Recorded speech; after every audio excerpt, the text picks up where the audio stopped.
कहानी की शुरुआत होती है भविष्य में, जब सूर्य की सतह पर हुए धमाकेदार विस्फोट की वजह से धरती की ओजोन लेयर पूरी तरह नष्ट हो गई और धरती पर किसी भी जीव का बच पाना लगभग नामुमकिन सा हो गया था। इस विस्फोट को सोलर फ्लेयर कहा जाता है। अब हालात इतने बुरे थे कि अगर कोई भी सीधी धूप में चला जाता तो वो जलने लगता। इस घटना के 15 साल बाद हम फिंच नाम के एक इंजीनियर को देखते हैं जो अपने रोबोट पार्टनर ड्यूई के साथ बाहर कुछ खाने का ढूंढ रहा था। सूरज की जानलेवा यूवी रेस से बचने के लिए उसने एक खास किस्म का सूट पहना था जो उसके पूरे शरीर को बचाता था रेडिएशन से, और साथ ही अगर रेडिएशन का स्तर और बढ़ने लगता तो उसे पहले ही बता देता कि कहीं छुप जाओ। खैर, फिंच कुछ गुनगुनाते हुए ड्यूई के साथ एक स्टोर में पहुंचा जहां से उन्होंने डॉग फूड के साथ साथ बाकी सामान भी इकट्ठा किया। वहीं जमीन पर बहुत सारी लाशें पड़ी थी पर उन्होंने इन्हें नजरअंदाज कर दिया। काम पूरा होने के बाद फिंच ने इस बिल्डिंग पर एक निशान लगा दिया ताकि अगली बार उसे याद रहे कि उसने इस बिल्डिंग को खाली कर दिया है। इसके बाद वो एक ट्रक में बैठ गया और नक्शे की मदद से एक सुनसान शहर में पहुंच गया जो चारों ओर से रेत से दबा हुआ था। वहां किसी इंसान का नामो निशान नहीं था, इसीलिए फिंच गाड़ी को टक्कर मारकर रास्ता साफ करते हुए आगे बढ़ रहा था। तभी अचानक फिंच के सूट ने उसे सावधान किया कि आगे बहुत बड़ा तूफान आ रहा है, तो फिंच ने तेजी से वहां से भागने की कोशिश की। इसी हड़बड़ी में वो कुछ गाड़ियों से टकराता हुआ ऐन वक्त पर इस शहर से भाग निकला। कुछ ही देर में वो अपनी अंडरग्राउंड लैब में पहुंच गया। असल में ये जगह पहले उसी स्पेस एनर्जी कंपनी की थी जिसमें वो काम करता था। खैर, तूफान अब भी बहुत तेजी से उसकी ओर बढ़ रहा था पर फिंच ड्यूई को खींचकर बिल्डिंग में पहुंच गया और इस तरह उसकी जान बाल बाल बची। आखिरकार सुरक्षित होने के बाद फिंच ने अपना सूट और ड्यूई को अच्छे से साफ किया। फिर जब वो खुद नहा रहा था तो जोर जोर से खांसने लगा। तब ये खुलासा होता है कि खतरनाक रेडिएशन की वजह से वो कुछ ही समय में मरने वाला है। खैर, सब कुछ अच्छे से साफ करने के बाद फिंच अपने छोटे से कमरे में पहुंचा। उसे देखते ही उसका कुत्ता गुडियर कूदता हुआ उसके पास आया और फिंच ने उसे खूब प्यार किया। फिर उसने अपने कुत्ते को खाना दिया जो वो लेकर आया था, पर फिंच ने खुद सिर्फ एक ड्रिंक पी क्योंकि उसके पास खाने को बहुत कम चीजें बची थी। बाद में वो फ्रिज में रखे पीच कैन की ओर तरसती हुई निगाहों से देखता रहा, लेकिन उसने जैसे तैसे खुद को रोका और इस कैन को एक खास मौके के लिए बचा लिया। इसके बाद फिंच अपने मेन प्रोजेक्ट के काम में जुट गया। असल में वो एक ह्यूमनॉइड रोबोट बना रहा था जो उसके मरने के बाद भी गुडियर का ख्याल रखे। फिंच के एक रोबोट ने लाइब्रेरी की सारी किताबें स्कैन कर दी जिससे उनकी सारी जानकारी एक डेटाबेस में सेव हो गई और अब फिंच इसी डेटाबेस को ह्यूमनॉइड रोबोट के दिमाग में डालने वाला था। खैर, बीच बीच में वो थोड़ा ब्रेक लेकर अपने कुत्ते के साथ बॉल कैचिंग खेलता। फिर शाम को फिंच रेडिएशन पर एक किताब पढ़ रहा था तो वो काफी मायूस हो गया क्योंकि उसे एहसास हुआ कि अब उसके पास ज्यादा समय नहीं बचा। इसीलिए अब सोने की बजाय उसने अपने रोबोट पर ही काम करना जारी रखा। उसने सर तो लगभग बना दिया था लेकिन बस आंखों की कमी थी, इसीलिए उसने डीन की आंखें निकाल ली और कहा कि बाद में तुम्हें नई आंखें लगा दूंगा। पर जैसे ही उसने अपने रोबोट को एक्टिवेट किया तो वो बोल तो नहीं पा रहा था मगर सर हिलाकर फिंच के सवालों का जवाब दे रहा था। उसे देखकर फिंच बहुत ज्यादा खुश था, इसीलिए उसने फटाफट उसके बोलने की प्रॉब्लम भी ठीक कर दी। आखिरकार रोबोट बोलने लगा जिसे देखकर उसका कुत्ता गुडियर थोड़ा डर गया और उस पर जोर जोर से भौंकने लगा। फिर रोबोट ने अपना नाम जेफ चुना और अपने मालिक फिंच को बताया कि डेटाबेस में जितनी चीजें आपने डाली थी वो सब मैं जानता हूँ। उसकी प्रोग्रामिंग के हिसाब से रोबोट को फिंच के सारे ऑर्डर्स मानने होंगे, जिसमें सबसे पहला था कि वो इंसानों को कोई नुकसान नहीं पहुंचाएगा। आखिरकार फिंच ने जेफ को समझाया कि तुम्हारा असली मकसद है मेरे मरने के बाद गुडियर का ख्याल रखना। तभी अचानक बिल्डिंग की बिजली चली गई। फिंच ने बाहर जाकर विंड टरबाइन फिर से चालू की और इधर जेफ ने गुडियर से बात करने की कोशिश की मगर कुत्ते ने बस उसकी टांग पे पेशाब कर दिया और चलता बना। तभी अचानक फिंच को दूर से बहुत जबरदस्त तूफान आता दिखाई दिया तो उसने जल्दी से अंदर भागकर जेफ को वेदर स्टेशन से कनेक्ट कर दिया। तब ये खुलासा होता है कि अगले 24 घंटे में 4 अलग अलग तूफान टकरा कर एक बवंडर बना देंगे जो करीब 40 दिन चलेगा।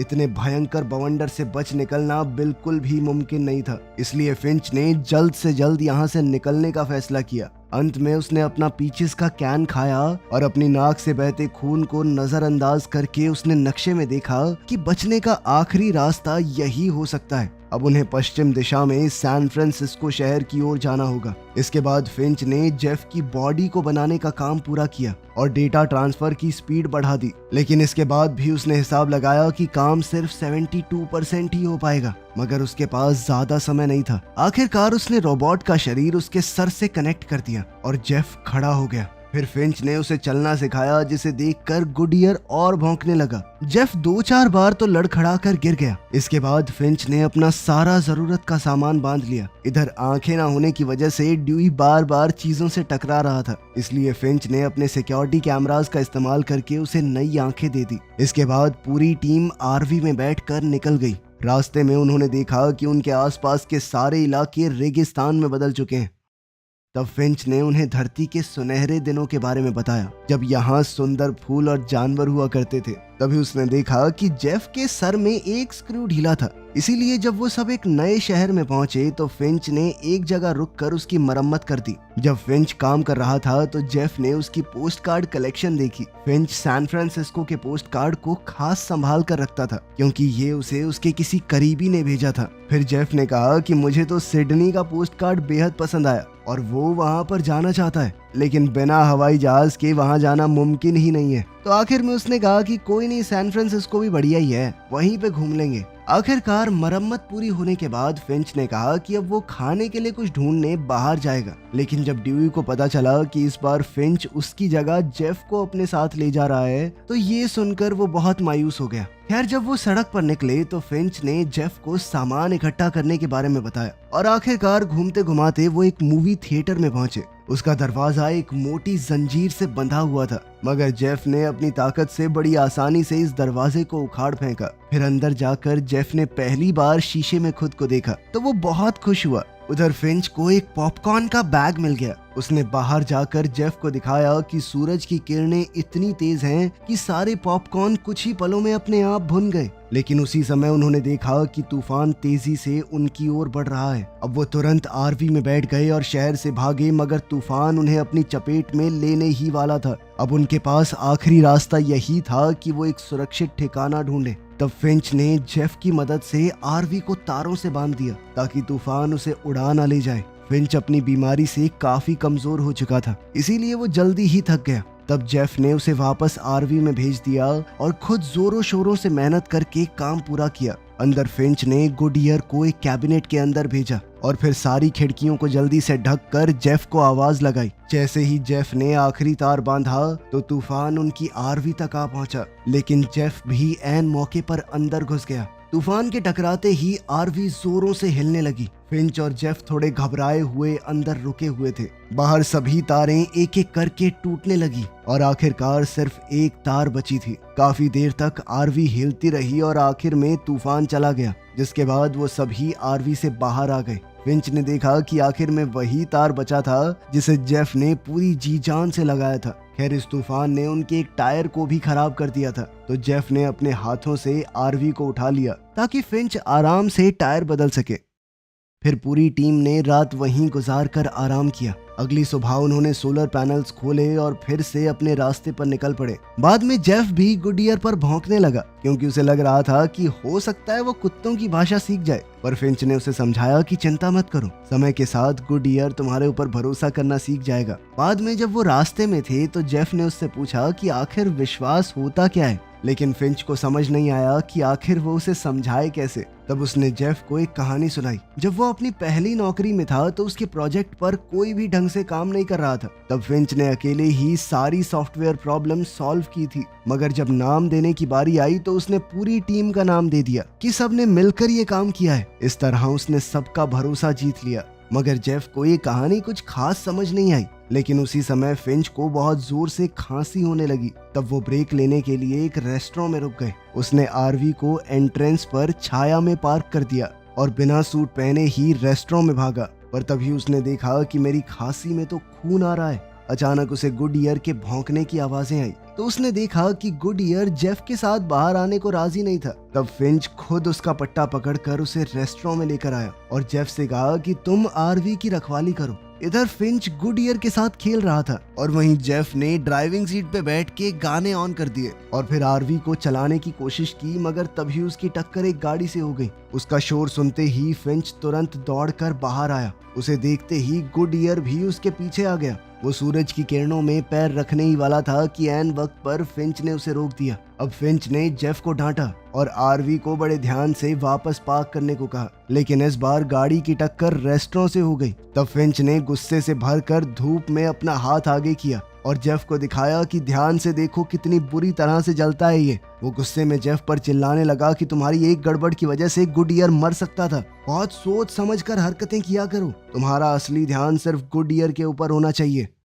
खैर बाद में जब वो अपनी मंजिल की ओर निकले तो फिंच ने देखा कि जेफ काफी उदास था। तो उसने सोचा कि मैं खुद जेफ को गाड़ी चलाना सिखाता हूँ। पहले तो जेफ को थोड़ी दिक्कत हुई और वो इधर उधर टकराता रहा, मगर जल्द ही उसे टेक्निक समझ आ गई और वो आराम से ड्राइव करने लगा। आखिरकार रात होने पर वो एक जगह रुक गए और मिलकर खूबसूरत नॉर्दर्न लाइट्स देखी। अब पृथ्वी की ओजोन लेयर खत्म हो चुकी थी तो बड़ी आसानी से साफ साफ दिख रही थी। जेफ ने पूछा कि अगर सूरज की इतनी दिक्कत है तो वो रात में सफर क्यों नहीं करते। तो फिंच ने बताया कि लोग दर दर भटक रहे हैं, बहुत सारे भूखे लोग हैं, परछाइयों में छुपकर ही हमला करते हैं। फिर अगली सुबह जेफ ने गुडईयर को भौंकते सुना तो वो दौड़कर फिंच के पास गया। फिंच को उल्टियां हो रही थी और वो बुरी तरह कांप रहा था। जेफ ने उसका काफी ध्यान रखा और फिर उसे आराम करने को कहा। अब वो खुद ड्राइव करने लगा और जल्दी ही नए शहर में जा पहुंचा। तब जेफ ने गुडईयर को फिंच के साथ रुकने को कहा और खुद ड्यूई को साथ लेकर कुछ खाने का ढूंढने निकल पड़ा।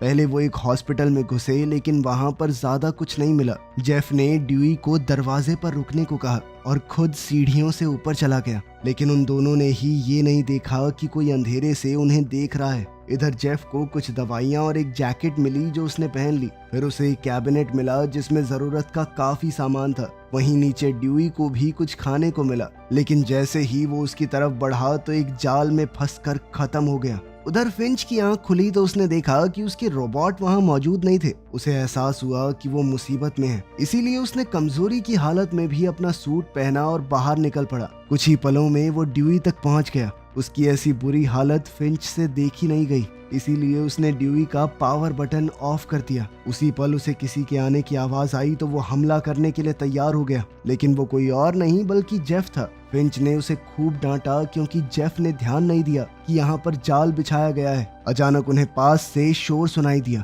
तो वो तुरंत भागने लगे। फिर सीढ़ियों पर फिंच बुरी तरह खांसने लगा और अपने घुटनों के बल गिर गया, पर वो आवाजें तेजी से उनके करीब आ रही थी। तो जेफ ने फिंच को उठाया और दोनों तुरंत बिल्डिंग से बाहर आ गए। फिर वो जल्दी से आरवी तक पहुंचे और फटाफट वहां से भाग निकले।